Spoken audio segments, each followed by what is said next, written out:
the nation state, the concept of the nation state, of course, which originated in Europe, at its basis tends to assume a monolithic population, a population that speaks one language, uh, the same ethnicity, the same religion, etc. But we know in reality, even in Germany, that isn't the case. Even in the past, when before large-scale immigration, uh, at the borders, you may have certain kinds of people who are not necessarily seen as German, and even in terms of religion, Catholics, Protestants, and so on, and Jews. And so diversity has constantly been part of the nation state, but the nation state constantly implies that there is a monolithic population.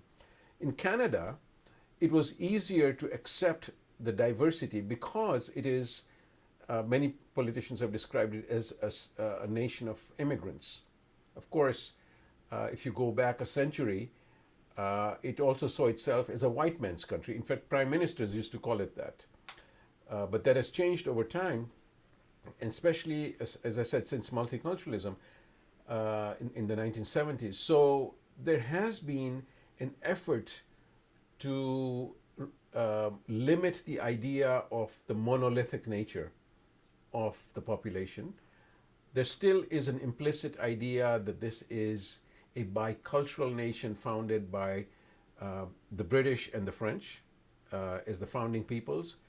But beyond that, there has been an acceptance of diversity, and so it is a work in progress. It is not perfect, and we all have to work together. And it's not tolerance is not a monopoly of any particular group. It's not that Muslims will be more tolerant of other people, or Christians will be more tolerant of other people.